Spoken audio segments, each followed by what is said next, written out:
There's something I have to tell you.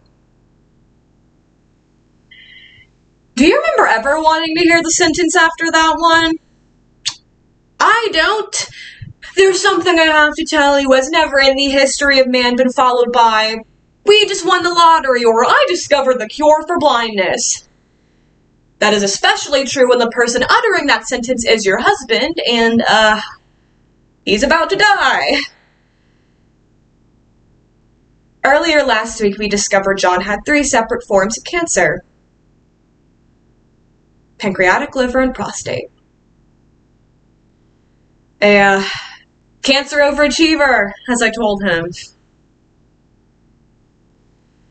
Broad, barrel-chested, floppy hair and bearded. I adored his looks. But now he was a skeleton. He spoke with great difficulty as he held my hand. There's something I have to tell you, he said. I made a certain promise to Amy. Amy was his former wife. She died around 30 years ago of breast cancer before John and I had met. I promised her, he said, we would be buried together. Oh. Oh.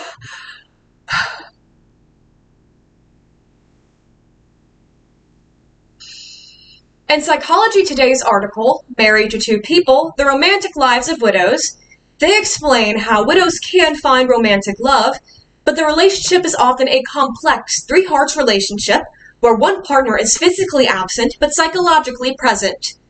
Nonetheless, we are graced with abundant loving hearts that can accommodate for several people at once. However, an argument can be made that it is not simply the widows, but their spouses who must make room for the psychological presence as well. In this work of nonfiction, a woman anticipating the death of her husband finds herself growing closer to him than ever anticipated, and, in likeness, to his former wife as well, thus creating a space where 3 is not entirely a crowd. He's going back to his former wife, sort of, by Judith Newman. Turns out, when he said that he kept Amy close, he wasn't speaking metaphorically. She was in his closet. Could I fetch her? Also, could I get her passport and death certificate? I would need them in order to carry out his plan. There was a field in northern England where John played as a child.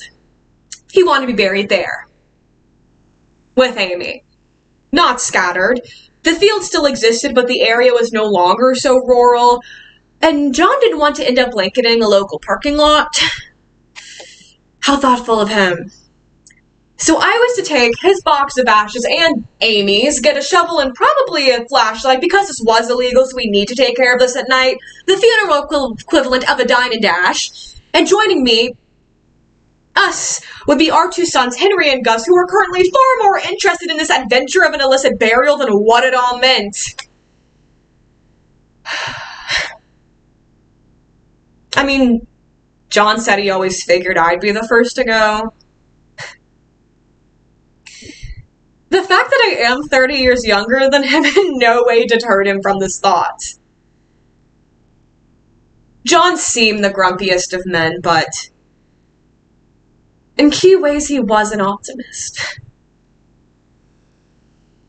He wanted to make sure I understood his plan in full, but about 30 minutes into this conversation, he suddenly seemed sheepish, as if it had just occurred to him that maybe his wife of 25 years was not totally on board to carry out a promise he made to his former wife about 3 decades earlier. John and I used to joke that the only thing we had in common was our mutual antipathy for fish. He and Amy shared everything. He loved us both. But he made a family with me.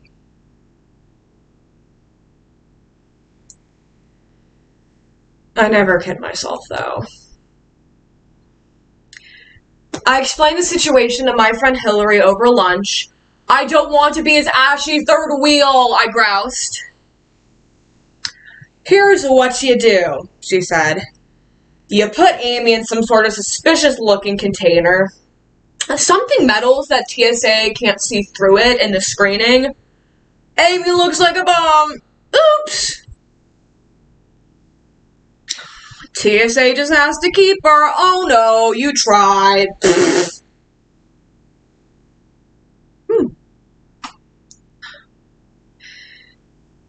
One of the things I loved most about my husband was that he kept a promise.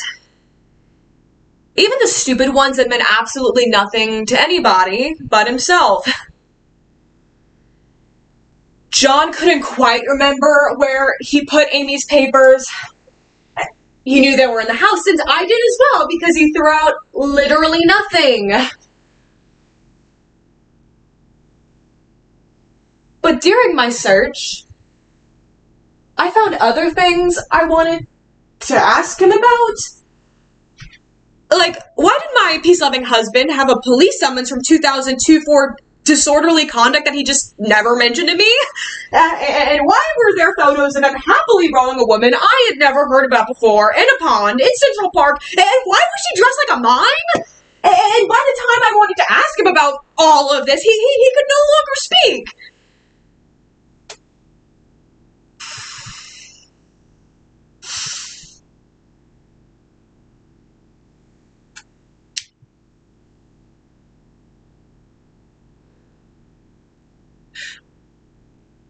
He had the most beautiful voice. A basso profundo.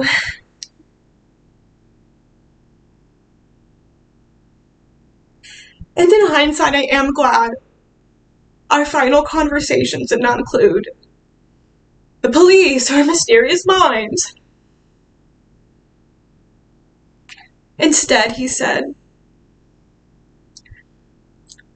I was a good husband, wasn't I?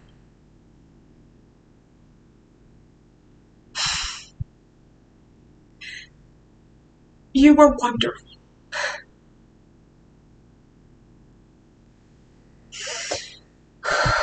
I found the papers in about 30 seconds.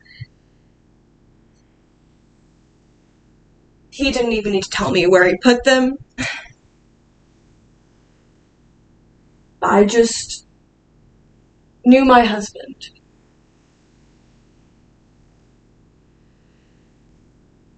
John died 3 days later on his 86th birthday, which, since he was a fan of order and symmetry, seemed purposeful.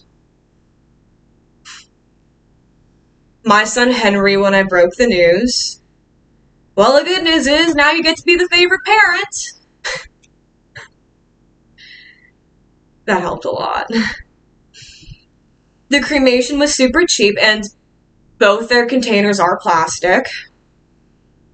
In April, Henry, Gus, and I headed up to England.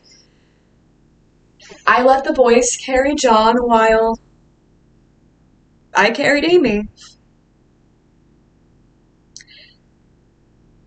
I wanted to get her there safely. She had been waiting long enough to join him. Although I do doubt he ever said to her, hey, want to be secretly buried in an English field in the middle of nowhere? In my life, I have been so lucky. Although I do wonder, is this my love story? Is it theirs? Well, maybe it's ours.